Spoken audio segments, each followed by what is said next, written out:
Hi, everyone. I'm Sean Calebs, along with my very talented co-anchor, Tao Yuan, and we are here to really kick off what is going to be an ambitious, really wonderful 12 days. We're going to be going all across the country, through the Southwest, through the Southeast, and through the Northeast, our ambitious plan called Real China. And what we're going to do is really introduce the Real China not only to the people here in China, but also to the whole world, something CGTN is going to be able to do. And we are in a very historic setting. This is a perfect place to kick this off. We are in Zunyi, and this is where the Zunyi Conference was held back in 1935, and it was here Mao Zedong emerged as the leader of the People's Republic of China. And boy, thinking about the history here, thinking about what we're going to be doing, you have to be excited. Well, Zunyi is actually a great starting point for, we're actually doing 3 routes, right? Covering southwest parts of China, southeast, and also the northwest. So we're practically traveling all across China. That's why Sean said it's a quite ambitious plan. And the name of our special coverage is actually New China, 70 Years On, because we're doing it to commemorate the 70th anniversary of the founding of the Republic of China 70 years ago. And like Sean said, we're starting in this very historic city called Zunyi. It's located in southwest China's Guizhou province. And the reason why it's so special, because in the year of 1935, a conference of the top leaders of the Chinese Communist Party was actually held here, and that meeting was kind of seen in that building right back in this there. elegant Wonderful building behind now, us.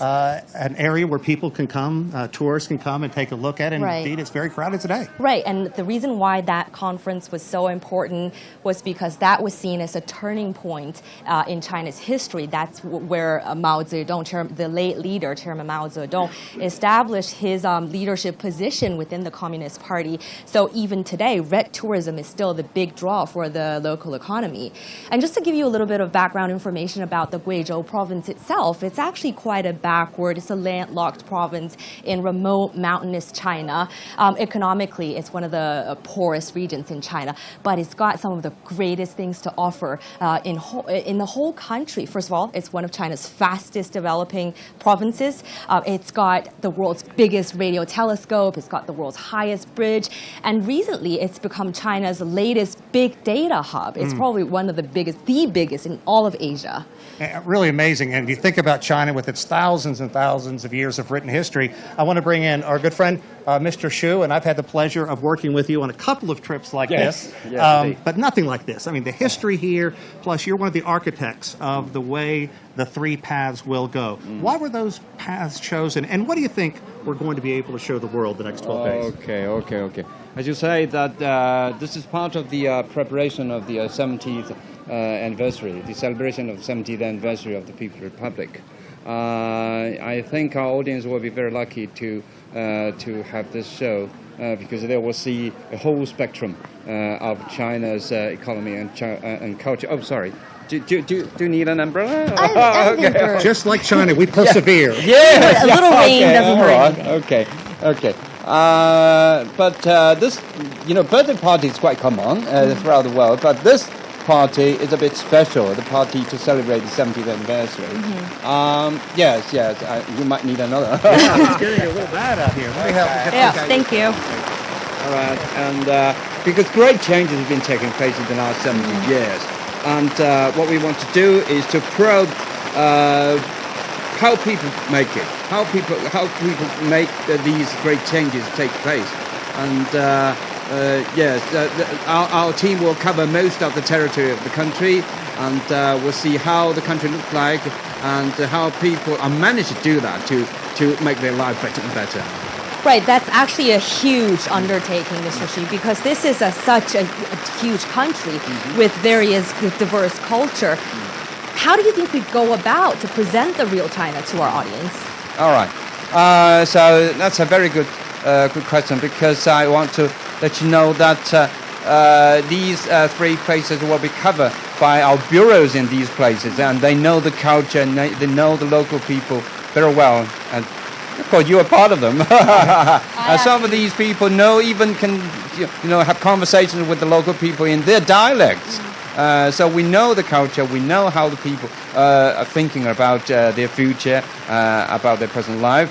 So I think it is our responsibility to showcase these uniqueness, the uniqueness of China's development to the rest of the world, and we want to share that uniqueness with the rest of the world. Well said. Well said. Thank you, Mr. Xu. That's Xu Zhaoqun. That's the producer for the domestic news gathering team of CGTN. Thank you for joining us and telling us about all this. So should we move forward? I want to bring in our next guest. This is Miss Yang Li from the local communications officer. 杨老师您好，谢谢您参与我们的节目. So my question for you is, good morning. you're a local Welcome to communications participate in official. the program. Why do you think we started? What's the importance of the city of Zunyi? Why do you think we started our journey here? And what do you think the city has to offer?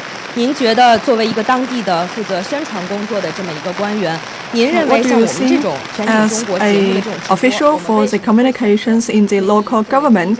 So why do we choose Zunyi as a first stop for the countrywide coverage? What is the importance about Zunyi? And it is also a field-tested form of broadcast before. So what is your expectation for this coverage? Welcome for coming to Guizhou, to Zunyi for this broadcast. And I think this coverage is very practical and focused on the real life because it rains so hard. And this also shows that we have a great environment. We have a lot of rain, and Zunyi is a historically famous city. And in Guizhou, Zunyi is famous for the conference back in 1935, and for Zunyi City, it is awarded as the model city for environment conservation, and it is awarded as the model city for social civilization. And for this New China program, it is very important to cover Zunyi, and we also believe that for the broadcast concerning Guizhou, you can show the comprehensive and vivid side of Guizhou to the whole world. And this coverage actually can contribute to the 70th anniversary of the PRC. This dramatic change in conditions, you're being such a good sport, being out in the rain. But tell us a bit about this province, what you think we should highlight and why Zunyi is so important. 我的同事上还是想请您介绍一下遵义，特别是在我们中国老百姓心目当中的这种重要的地位。 Sean wants to know, would you introduce about Zunyi, Zunyi's importance in the mind of Chinese people? Zunyi is famous for its history and for the development of the CPC. Zunyi is a place for an important turning point. And the local people in Zunyi have grown up on this red land. And Zunyi people have great patriotism to the country and have great affection for the party. And Zunyi people have contributed a lot to the establishment of the PRC. Good morning, everyone. Our good He's friend. actually my good friend, my bureau chief, the bureau chief of CGTN Southwest office, headquartered in Chengdu. So, Meng, you have a map with you right now. Yeah. Can you show us the three different groups, the three different? Yes, because a lot to anticipate, like we said before. Okay, so well, altogether we have three different routes. Each represent a unique position for China's overall development. Let me show you on this map. The southwest part is actually where our team is responsible for. It's China's hinterland. It's also the emerging driving force of China's national economy. Got the hugest potential. Yes, definitely. And the team will start from Zunyi here, the Zunyi city, and we're going to travel across Yunnan province, the Sichuan basin, and then we'll go along the Yangtze River in Chongqing, and then finally arrive at Wuhan city in central China's Hubei province. And also for the southeastern part, you know, this part has long been China's economic powerhouse, and as a very important center for business and trade. The team will start from Nanning in Guangxi Zhuang Autonomous Region and then go across China's southern coastline, including Guangdong Province, Fujian Province, and Zhejiang Province, and then finally Shanghai Municipality. And the third route goes to northeast part. And you know, this place used to be China's very powerful industrial base, but as the economic is slowing down, is now often referred to as the Rust Belt in China. And the team will start from Manzhouli in Inner Mongolia Autonomous Region and then go across Heilongjiang Province, Jilin Province, and then finally to Dalian City in Liaoning Province. We also have other lab positions across China. And also you know that on each day of the following 12 days, CGTN will present 2 live streaming sessions on CGTN mobile app, web page, and also social media pages, as well as 3 different parts of the TV shows. And also I need to mention here that the whole program will start here in Zunyi. You know, because this is the very place where Chairman Mao was elected for the first time to the leadership of the Communist Party of China. So it's a very crucial part of the history of New China. And also the whole series will come to an end in Shanghai, the birthplace of the Communist Party of China, and also the global center, the global financial center, right? And also the Shanghai municipality represent the future development of the country. So many highlights coming up. So please stay tuned. Wow. Wonderful. That's a lot to anticipate. How do you feel about the Well, trip, Sean? I can tell you we may not have worse weather. So we're going to struggle through this. We really wanted to bring this to you on a wonderful sunny day, but we do what we can. We do the best under circumstances. And you have to think back to 1935. It was January when the conference was held. There would have been snow up in these mountains, very cold, very miserable. And out of that came a nation celebrating its 70th birthday. And so we're honored to kick this off for honoring the 70th anniversary of the People's Republic of China. We've told you a lot about the Southwest. Now we're going to pass it off to our colleagues in the Southeast, who will pick up the mantle and tell you what's going to be going on there. Guys?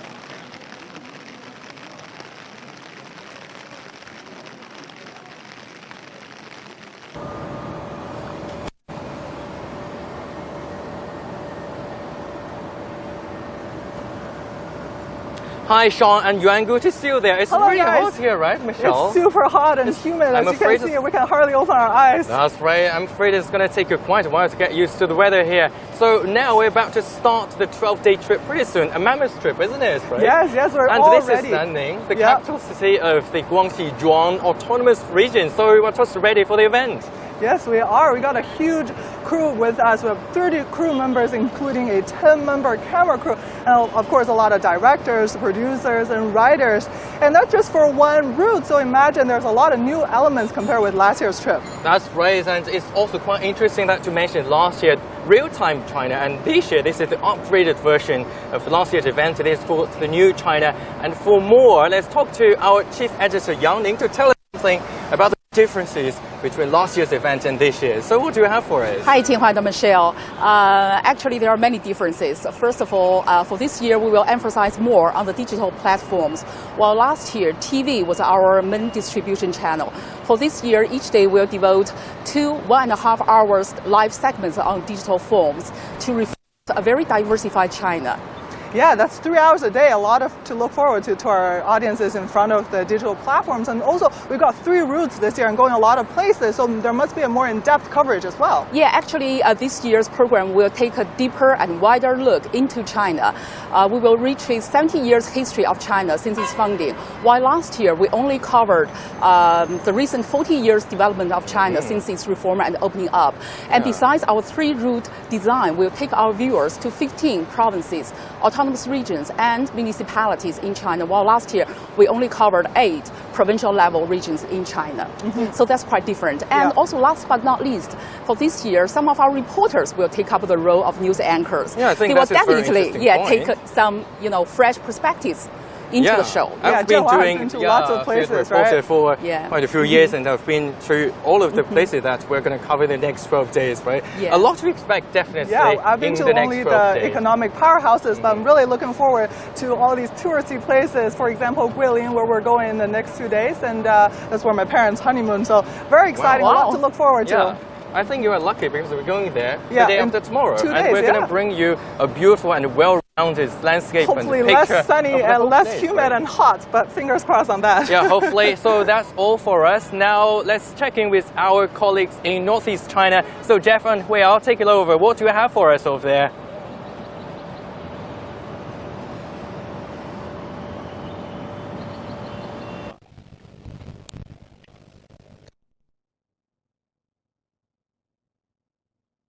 journey to China. Any moment now in our bus. I'm Jeff Moody, and this is my colleague who has probably the most difficult Chinese name for me to pronounce, Cui Huiao. Hi, Jeff. You pronounce a journey from here in Manzhouli. Join us on this journey. 30 people on just this leg of the crew. 30 people, and plenty of vehicles too. Come and have a look at some of these vehicles. Brand new, spanking new China cars. With our CGTN logos on, and our reporter Feng Yilei will be sitting on that sedan and give us all the latest and bring us the live stream from different places across this journey. Now, of course, technically, it's not an easy feat. We're going to be broadcasting from the bus as we travel along the road through quite remote regions of Inner Mongolia. So technically, it's a bit of a feat, but we have a gadget, which we believe means that we will never lose a signal. We will never not be able to broadcast to you. And here is the gadget. What's it called? It is called Flyway, and it looks like a pot cover, a big pot cover. Our cameramans, our technician teams are setting up it manually, and normally this is used in remote areas like villages where signals are not so well. But normal times, like for us, when we do live crosses, we use a portable device called Cogent, which essentially does the same thing. It transmits signals. Cogent is the modern thing. When I was a reporter like you and your age, long time ago, there were big satellite trucks that would drive out, and that's the only way that we could actually bring a signal to somebody and then we could communicate live. But these days, you go around with a little thing in your pocket, don't you? Right. We just put some cell phone cards in it, and then to turn it on, it sends back our signals to Beijing, so our audience from around the world can see us. And this is much more complicated. It takes time to set it up, and obviously our technician teams are busy. They're hard at it. So if for any reason the signal goes down, you know they've not done their job properly, but they will. That's right. 加油. Now, come and have a look at our bus. This year it's white. It says New China all over it in celebration of the 70th anniversary of the founding of the People's Republic of China. And we can see where we're going. We're starting off right now in Inner Mongolia, where it's a little bit chilly, but not too bad.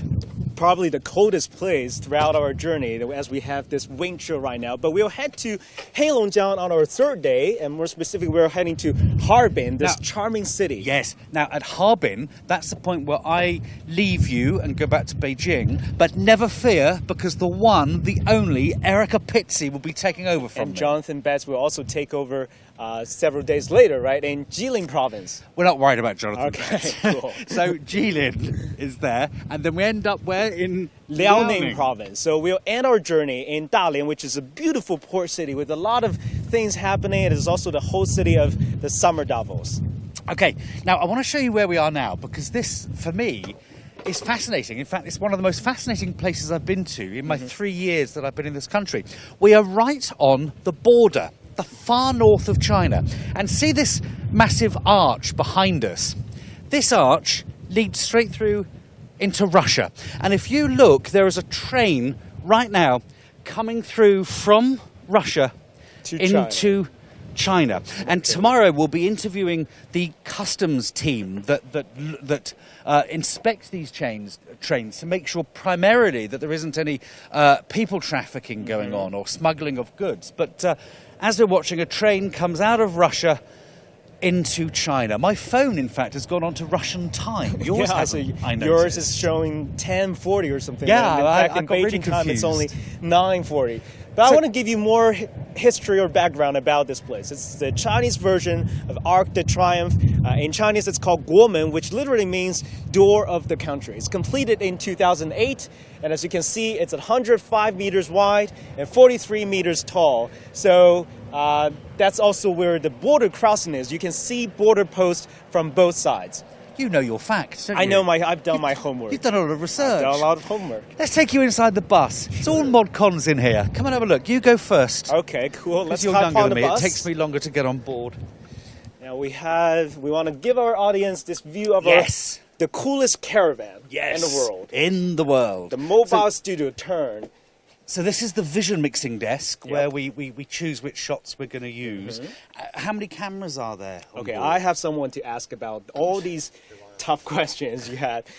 This is our cameraman, our chief technician leader, Ms. Wang Yao, and he's going to tell us about the camera positions. 所以我们这个直播当中到底用了多少这个机位和摄像头？我们这个直 How 播 many 当中 cameras are 车 we 前 using? 一共用了4个机位。 And before the vehicle, we have 4 cameras. Okay. We have 4 cameras in front of the vehicle. At the front, looking out of the window, so that when we're on our journey, if we see anything interesting, we can just show the viewers exactly what we're seeing. Exactly. 这他们的主要目的是什么？这几个固定机位呢，它主要目的是我们途经的每一 And 个 for 城市， these fixed 我们 cameras, 能 the 忠实 purpose 还原 is 当时 to 这个城市的自然风景。 take the real pictures, the natural conditions of the cities we visit. So we want to give our audience this live image, real-time image of what's happening outside of us, the best scenery of the northeast China. Absolutely. This is your first bus trip, isn't it? This is my first trip. Yeah, I know you've been on this bus, not the exact same bus, but last year I saw you on a bus. How did you like it? Old hand. Old doing hand. the Chinese bus. Now we're doing It's all over great. again. We are indeed. Let's take you down to our Sure. studio. I want and to you show can have a our look audience there. the mobile studio. 早上好. It's riveted by They're bus. too shy to say anything. Right, yes, and we'll take you through here into the broadcast area. I was forever tripping over these cameras last year. Look at this beautiful set we got. There we are, finally in position. Much warmer, right? It is warmer, but I have to say, after 3 or 4 days, this does tend to be a little bit uncomfortable. It'll hurt your back. Right. But the most important thing is that we remain cheerful, that we get on, For sure. that we have plenty to eat and drink. And I'm glad we are not going to be alone on this journey. We're going to be joined by 2 of our guests, Aina Tengen, who's a political commentator, and as well as Li Yong, and a renowned economist who knows so much about China. Another train just coming through as we speak. Does that contain loads of logs? It does. Yeah, Thousands and like thousands of logs coming through from Russia into China. I wonder where they're heading. But as I say, we'll one be of talking... those hundreds of China-Europe freight trains that go through this border area every day. And they do seem to go through every sort of 10 minutes or so. It's quite a busy port area. But anyway, we're going to now set off any minute now on the beginning of our ride. Do you get car sick? No, I normally only get seasick. Well, Not luckily car sick. we're not going on the ocean, thank goodness. But good. Well, that's good. So we're going to head off now. But let's head back to the southwest of China to see how the team there are getting on. Sean Caleb's is there. And Tao Yuan, my colleague, is also there. So give us what you have there. Have you set off yet, guys?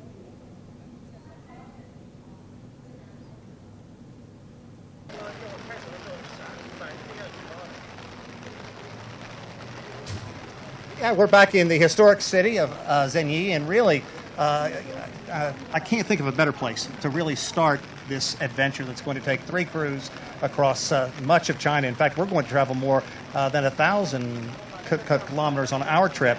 But you think about it, it's not just history. We're going to cover so much, the economic base, diplomacy, so much education, lifting people out of poverty. Arts and culture. Arts and culture.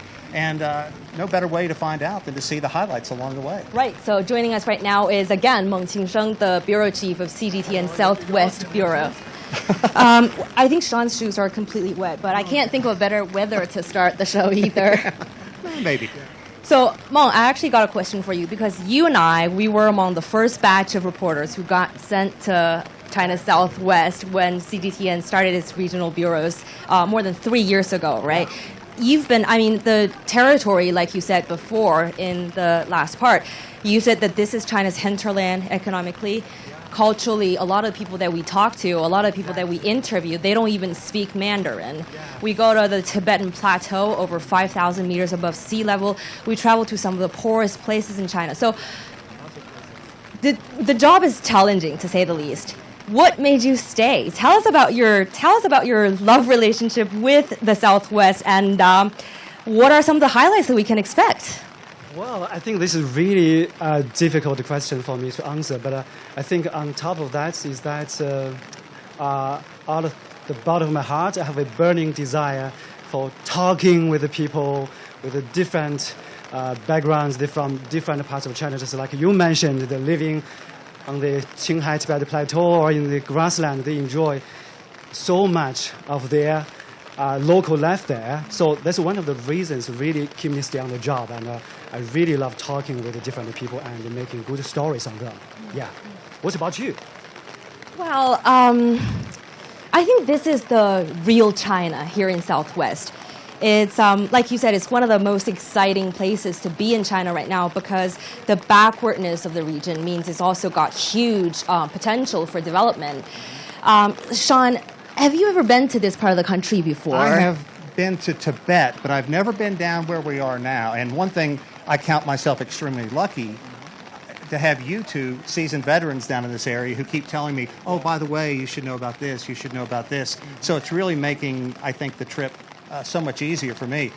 And we have to, we have 4 cameras on us right now, a ton of sound gear, and everything is working well. So I think that's a very good start to what is going to be an amazing adventure. So many things could have gone wrong, and it's gone right today, and I think that's what we're going to take away. Right. Keep relaxed.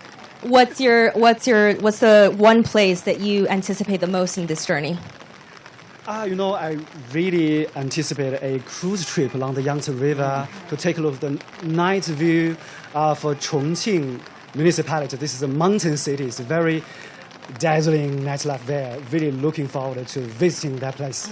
Yeah. I actually, I look forward to going back to Chengdu. That's where CGTN Southwest Bureau office is located at, and that's where Meng and we have been stationed for the past more than 3 years.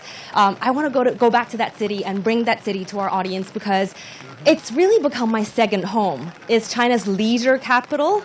Everything is super laid back and relaxed in that town, so can't wait to bring that city to you. And as a Westerner, you guys have something I dearly want to see in Chengdu. I know you love the pandas. Tell us about your love for the pandas. We hopefully, if everything goes right, we get to see some baby pandas. Because it is the breeding season for pandas, right now. So fingers crossed, we'll get to at least see the furry little cute creatures. It will happen. It will happen. We will make it happen. We will. Okay. You will get the opportunity, I think. Yeah. Wonderful. Wonderful. So to tell you a secret, Sean, I actually think we got the best part of the show because Southwest is really China's most culturally diverse and rich regions in all of the country. I've been stationed here for 3 years. Most of the places that we're going on this trip, I've been. So I tell you, there's a lot to look forward to. Well, I'm definitely looking forward to it. And there are 2 other very important regions as well. We want to hand it off now and let you find out a bit more about those because this one is going to be great. Stick with us the next 12 days.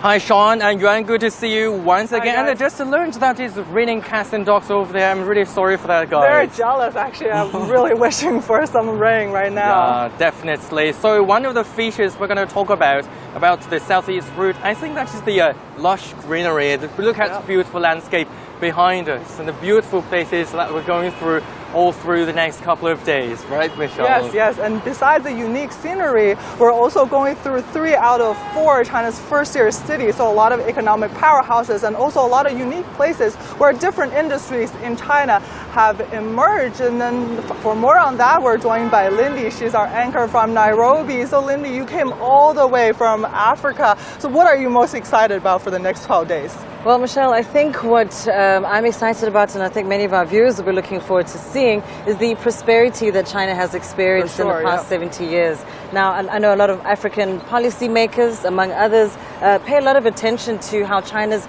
been able to lift 800 million people out of poverty in a relatively short period of time. And we'll be going to Guangdong province, where I think we'll witness just firsthand that transformation that China has seen, and particularly in Guangdong, because that was where the reform and opening up started. And we end our trip in Shanghai, again a place to see the transformation of China. What started as a port city is today a global hub of finance and technology and innovation, sort of giving us an idea of what even the future of China may look like. That's right. Besides economic changes, China has witnessed tremendous growth when it comes to some other factors, right? And so it's going to be a kaleidoscope of topics that we're going to deal with in the next few days, right? We're going through a lot of places, a lot of diversity throughout all these provinces. And I think the question of diversity is something I find really interesting because Africa, by some, is seen as one country, where in fact it's a continent of 54 different countries. But similarly, I think China also has, or some people have this perception that China is very monolithic, just one thing. But I think what this trip will show us is just how diverse China is, from the ethnic minority groups, the different languages that are spoken, the food, the art, the music. So I'm really looking forward into just digging deep into just how diverse this country really is. We'll be going really in depth. We're going to try different food, talk to different people. So a lot to so Linda is going to take over from day 3, right? And it's really good to have you join us to inject 9 days. Some new elements into this trip, right? Yeah, absolutely. So Hui Yao and Jeff, I know it's really cold over there in northeast China. Please keep warm and then tell us what you have over there.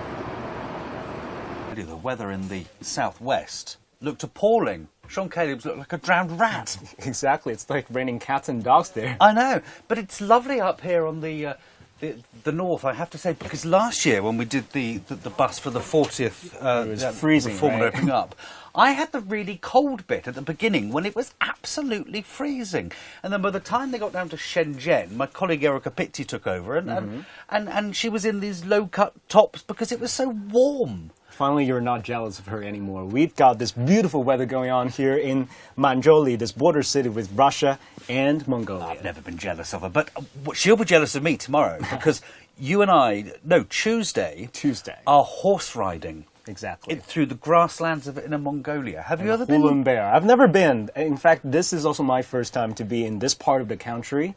I've hit some parts of this northeast area, especially for the second half of the show. But on the first part of the journey, it's all fresh experience for me as well. So explain to us where we're going. Okay, so on the first day, we were here in Manzhouli, right? This charming city that mixed 3 worlds, Russia, China, and Mongolia. And on Tuesday, we were heading to Hulunbuir, the grassland. It is also one of the world's most famous prairie. We're going to talk about environmental protection. And on the third day, we were heading to the oil capital of the country, Daqing. So how the city has transformed itself after the oil resources are depleted. And on the fourth day, we were heading to Wuchang, this place that produces some of the finest rice in the country. At what point are we having roast lamb? That's the most important thing. That's on the second day. We need Hulunbuir. We're going to sit down with the herdsmen in a very nice setting in the yurt, and we're going to eat lamb and talk about environmental protection. Because everybody does say that, when you come to Inner Mongolia, you have to try the lamb. Definitely. I went to Xinjiang a couple of years ago, and the lamb there is pretty sensational. But apparently here it's even better. Exactly. So for more on this journey, what this trip entails, we are now joined by Guan Yang, who's the bureau chief of our Northeast Bureau in Shenyang. So thanks so much for joining us on the live stream. We are going to hit 11 cities in the next 12 days. A very ambitious project, but also a very exciting one. Many people say it's going to be an epic journey that we are all looking forward to.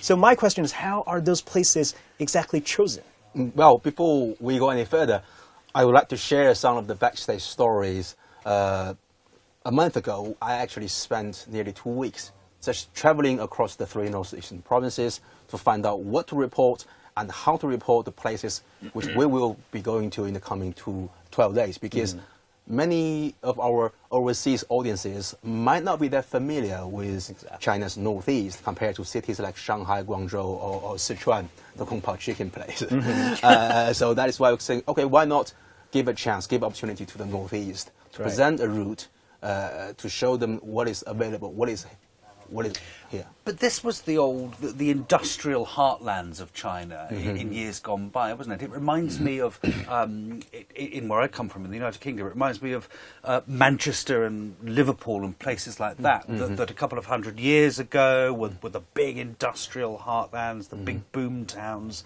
a lot of pollution because of that, and I know that they have had a lot of pollution in this particular area, haven't they, over the years?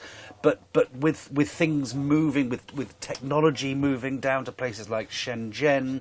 These places, is it fair to say they've been left behind a little bit? Well, it's fair to say it's been left behind, especially in recent years, because the old industrial base, the northeastern provinces, is the birthplace of the country's industrializations. The country's first passenger vehicle was built in the city of Changchun. China's first national emblem was forged in the city of Shenyang. And right now, the country's first domestically built aircraft carrier is at the final stage of construction at the Dalian shipyard. So this gives you the idea of why this is called China's industrial powerhouse back in the old days. But obviously, when China's reform and opening up started to bring the country in line with the global economy, the three northeastern provinces is lagging behind economically. The GDP of the region is started to plummet significantly, and also problems like oversized state-owned enterprises as well as the inefficient ISOEs have attracted many attentions from the central government. And as you were asking that, you said there was a problem of the pollution, and I'm sure that you have saw the train carrying the Russian timber just went through the border. Yeah. The reason behind that is a couple of years ago, the central government decided to stop commercial logging actually in the whole country, but obviously Northeast has more forest. Right. The reason behind that is to save the environment. They were looking for green, sustainable development instead of just quick growth at the cost of damaging the environment. That is why we're importing more Russian timbers nowadays. So we'll present all those stories to our viewers over the next 12 days, right? We want to show that China is developing very fast. All kinds of things are happening, and particularly in this area. It's not just the old industrial base anymore. It is also the new manufacturing powerhouse. So we have seen many examples like Shenyang, right? Robots are being developed there. Of course, this region still faces many challenges and economic struggles, but we want to show the progress. What changes this entire region is undergoing? I think it was a good start. The example you was just given that obviously we went through a long process of the Soviet-style planned economy system. So the mentality of people here are not as dynamic or innovative compared to... You were saying earlier this is the first place that had those Soviet-style communes, is that right? And the first place to abandon them, or the last place to abandon them? The last place to abandon, the last part of China to abandon, to leave the Soviet-style planned economy system. So the mentality people are not that market-driven or innovative compared to the southern parts of the country, because we were used to be told to do things, to follow the rules, instead of being innovative and to be dynamic. So is it fair to say it's a simpler lifestyle up here? Yes, life the pace is not as fast as where I'm from, Shanghai or Beijing. It has a different vibe. I mean, like for people from Shanghai, the tourism here, winter tourism is definitely the biggest draw because you've got so many places to visit. The Red Beach in Panjin, as well as the port city of Dalian, as well as the Snow City, Snow Town, which I visited, was just gorgeous. We've got a passenger train going through now. Is that a passenger train? So can passengers come through as well? So can you travel from Russia into absolutely. China? We are at the border, the Southern border here. There's a shopping mall just like within a couple hundred meters from us, and the Russian visitors, also the Chinese traders, can come to this area and do their shoppings and then to start trade. And tomorrow we are going to do just that, right? Yeah. We're going to take a tour of this border trade. CGTN has promised they're going to give you and me a vast amount of money. Vast amount of money to spend in that souvenir shop. How much do you reckon it'll be? I'm hoping for a couple of hundred thousand. Probably rubles or... or yuan. So yeah, we just want to remind our audience that this is not just a sightseeing tour. Obviously, we're going to all those exciting places, but we are going to discuss some of the profound changes undertaken in this part of the country, as well as discussing some of the challenges facing this region. Yes, so it's not just about the glorious past of the region, but also how to embrace a better tomorrow, because people here do hold on to the beliefs. Well, that's the point of this 70th anniversary, isn't it? Yeah. We've got to always bring it back to that. This is what we're doing this for across the whole of the country. It's partly to look back at what's been achieved over the past 70 years, but also to look about where China is right now and where it wants to be. As you were saying, what the challenges are. And I think one of the big challenges for this region is, you know, we can see the use it's had in the past. It mustn't just become a little relic. Oh, here's the good old days of China. It's got to have a role to play in modern China. It's got to have a role to play in the next 70 years of the CPC. What do you think that role might be? Yes, I think it's going to be sustainable, and also it's going to be a long-term, we have a long-term vision. As I said, people here in the Northeast, they do hold on to the beliefs that with the right government tools and reforms and supports, the region can reclaim its economic dynamism in the coming days, in the near future. What about sport? You were telling us earlier on that this could be a place where that becomes a big sporting region in the country. Yes, obviously the 2022 Winter Olympics is just around the corner, and we are in the Olympic time now.